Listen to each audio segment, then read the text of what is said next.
आप में से जितने लोग हैं वो जितना भी पैसा बैंक में डालते हैं, अगर हम मान के चले कि आप बैंक में 100 रुपये अपना जमा करते हैं तो बैंक में उसके एवज में आपको 45 रुपये केवल लोन के रूप में दिया जाता है, जबकि हमें देना है बैंक के नियमानुसार 75 रुपये आपको देना है। 70 से 75 रुपीज़ हम आपको वापस कर सकते हैं, जो आपको लोन के रूप में दे सकते हैं। लेकिन चूँकि वो पैसा हम आपको इसलिए नहीं दे पाते हैं क्योंकि यहाँ पर उस लेवल की फैक्ट्री नहीं है, उस लेवल का लोन हम देने के लायक हमारे पास कस्टमर नहीं है। अब आप कहेंगे कि सर हम तो बैंक जाते हैं हमें वापस कर दिया जाता है। सर बैंक वापस इसलिए कर देती है कि उसके नज़र में जो प्रोजेक्ट आप लेके जाते हैं वो वायबल भी होना चाहिए। वो लगना चाहिए कि कस्टमर के पास उस लेवल का अनुभव है और कस्टमर उस लोन को पे बैंक को कर सकते हैं। और अगर किसी कारणवश लोन नहीं भी होता है और कुछ लोगों को अगर हो जाता है तो वो पुनः बैंक को पैसा वापस करने भी नहीं जाना चाहता। आप समझिए कि अगर 45 रुपये 100 में 45 रुपये आपको मिलता है, आपको मिलना चाहिए था 75 रुपया।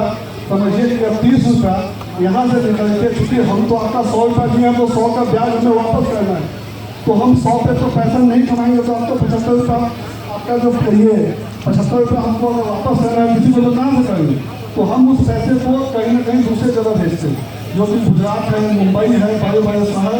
और हम आपको बता दें कि जब आप साउथ में जाएंगे, कर्नाटक, तमिलनाडु, आंध्र प्रदेश, उन सभी राज्य में अगर वहाँ के लोग 100 रुपया जमा करते हैं तो उनके एवज में वो 75 रुपया लोन ले चुके हैं और वो तभी वो राज्य इतना समृद्ध है और अच्छा तरीके से चल रहा है।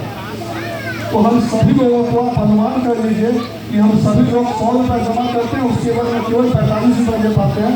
हमारा पैसा किसी दूसरे राज्य में जा रहा है और दूसरे राज्य के लोग इस पैसे का सदुपयोग कर रहे हैं।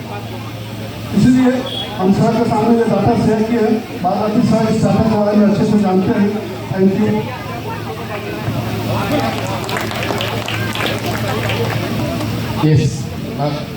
क्योंकि गांव में सब लोग इसको समझते नहीं हैं, सीडी रेशियो की जो बात कर रहे हैं, इसको जहाँ पर मौका होता है मैं पिछले 1 साल से उठा रहा हूँ। पिछले साल, इसको बोलचाल की भाषा में समझिए, पिछले साल बिहार की गरीब जनता ने हमने आपने मिलकर बैंकों में जमा किया 4,21,000 करोड़ रुपया। 4,21,000 करोड़ रुपया बिहार के बैंकों में जमा किया गया और सीडी रेशियो 70-75 अगर होता तो 80,000 करोड़ रुपया का लोन मिला होता, ताकि आप घर बना सके, खेती में नए औजार बना सके, कोई बिजनेस व्यापार कर सके। लेकिन मिला कितना? चूंकि सीडी रेशियो 40 है तो मिला 1,61,000 रुपया। बाकी पैसा 1,50,000 करोड़ कहाँ गया? जैसा ये भाई साहब बता रहे हैं वो दूसरे राज्यों में चला गया। तो 1990 में जब लालू जी मुख्यमंत्री बने, 1990 में लालू जी जब मुख्यमंत्री बने तो सीडी रेशियो था 40। लालू जी के राज में घटते घटते हो गया 25, फिर अब सुधरते सुधरते 40 हुआ है। और ये आरबीआई का, रिजर्व बैंक का आंकड़ा है, इसको जानकर देखिएगा तो आप वहाँ भी देख सकते हैं। 1990 से लेकर पिछले साल तक बिहार से सरकारी बैंकों ने 26,35,000 करोड़ रुपया दूसरे राज्यों को भेज दिया। 26,35,000 करोड़ रुपया आपका हमारा यहाँ से चला गया आंध्र प्रदेश, तमिलनाडु, तेलंगाना, केरल, और बिहार में इसकी कोई चर्चा ही नहीं करता, ना कोई सवाल पूछता है, ना कोई जवाब देता है। यही बात मैंने आपको कहा, क्योंकि हम लोगों ने बना लिया है कि कुर्ता के ऊपर जो गंजी पहने वही आदमी जमीनी नेता है।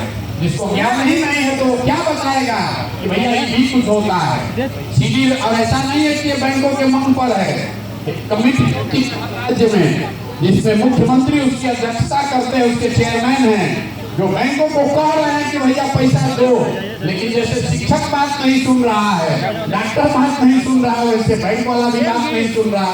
पैसा लिया दूसरे राज्य में भेज दिया। तो यहाँ पलायन खाली लोगों का नहीं है, पलायन लोग का है जो श्रमिक हैं, पलायन बुद्धि का है जो पढ़े लिखे समझदार लोग हैं, और पलायन पैसे का है जो आपने पैसा जमा किया वो पैसा चला गया। तो बिहार में बचेगा क्या?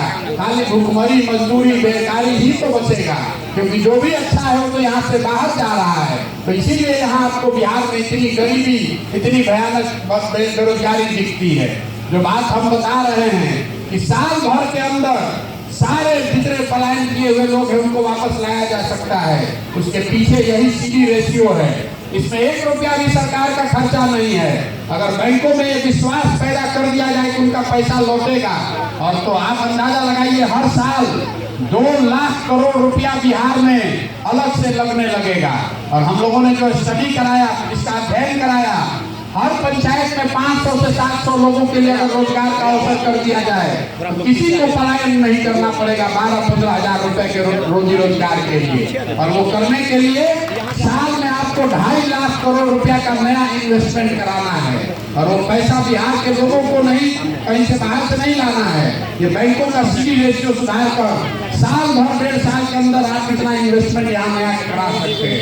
अब ये चर्चा का यहाँ विषय नहीं है, क्योंकि इन्होंने उठाया है तो मैं उसका जवाब आपको दे रहा हूँ। ये सबसे बड़ी हम लोग की कमजोरी है कि हम लोग सोच रहे हैं कि बाहर से कोई आकर पैसा लगाए।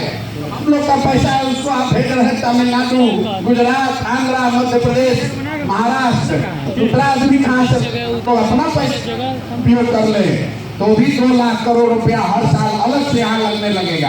आप अंदाजा लगाइए, अगर 2 लाख करोड़ रुपया यहाँ अलग से लगे, बिहार सरकार का बजट है 2,40,000 करोड़ रुपया, उसमें आपके विकास के लिए खर्च होता है 40 से 45,000 करोड़ रुपया। 2 लाख करोड़ रुपया अगर लोगों के पास उपलब्ध हो, कितने ज्यादा लोग अपना घर बना पाएंगे, कितनी ज्यादा गाड़ियां बिकेंगी, कितने ज्यादा दुकान खुल जाएंगे, कितना लोग छोटा मोटा व्यापार कर पाएगा, उससे तरक्की होगी। इसलिए ये बहुत बड़ा एक कारण है बिहार में गरीबी का, पूंजी का पलायन। जो बैंक आधिकारिक तौर पर हर साल 2 लाख 2.5 लाख करोड़ रुपया, और इसको जाकर चेक कर लीजिएगा, 26,35,000 करोड़ रुपया 1990 से लेकर पिछले वित्तीय वर्ष तक बैंकों ने यहाँ से बाहर भेजा है। कोई चर्चा भी नहीं कर रहा है, कोई पूछ भी नहीं रहा है, कोई बतिया भी नहीं रहा है। तो हम लोग का दुर्दशा नहीं होगा तो किसका दुर्दशा होगा। बहुत बहुत धन्यवाद। अब हम लोग आगे जाएंगे।